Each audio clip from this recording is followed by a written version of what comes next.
आपणଙ୍କ नामर प्रथम अक्षर R S M N P भी अछि कि? निश्चय जानी रखंतु एही कथा। बंधुगण, आम जीवन रे केतेबेले सुख तो पुणी केतेबेले दुख लागी रही थाए, किंतु प्रत्येक व्यक्ति निज जीवनर भविष्यत को जानिबा पाई सबुबेले निजर इच्छा प्रकाश करि थाए। ज्योतिष शास्त्रर सहायतारे प्रत्येक व्यक्तिर नाम और तार स्वभाव विषय रे जानी होई थाए, कारण प्रत्येक अक्षरर अलगा अलगा महत्व रही थाए।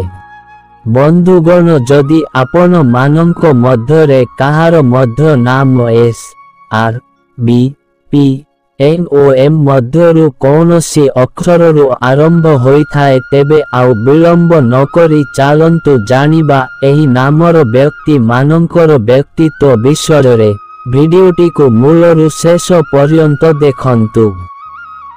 बंधुगण, जेउ व्यक्ति मानकर नाम पी अक्षररु आरंभ होई थाए, सेमाने अत्यंत न्यायवंत होई थांती। एही व्यक्ति माने निज परिवार और प्रेम साथी मानंकु निजर सबु किछि भाबी थांती। स्वभावरु एमाने किछि मात्रारे रागी मध्य होई था अंती, किंतु कठोर अन्याय मध्य एही राशिर लोक माने सह्य करि पारि न थांती। भगवानंकर कृपारु एही मानंकर जीवन रे नूतन वर्षटी अनेक सारा खुशी नेई करि आसुअछि। ए नामर व्यक्ति माने अनेक खुशी रे रहिबाकु पसंद करिथांती। एहा सह एमाने सबुबेले सांग साथींको सह मिलिमिशि होई रहिबाकु पसंद करिथांती। एम जेउ व्यक्ति मानंकर नाम एही अक्षररु होई थाए, सेमानंकर स्वभाव खूब अधिक शांत और सरल प्रकृतिर होई थाए।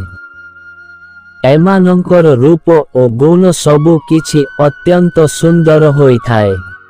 एही कारणरु एमानंकु समस्ते खूब अधिक पसंद मध्य करिथांती। एस नामर व्यक्ति माने खूब चालाक और चतुर स्वभावर होई थांती।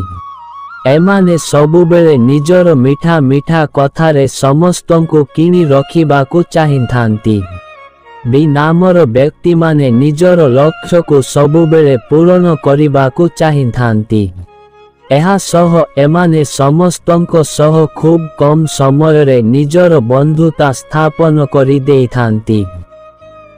एही व्यक्ति मानंको पाई आगकु खूब भल समयर आगमन हेबाकु जाउछि। आर नामर व्यक्ति मानंकर हृदयटी खूब भल होई थाए। एमाने घर लोकंको सह बाहर लोकंको मध्य खूब अधिक भल पाई थांती। एमाने सर्वदा समस्तंकर ही भल चिंता करि थांती। एहा छड़ा एमाने केबे मध्य काहार खराब चिंता करि न थांती।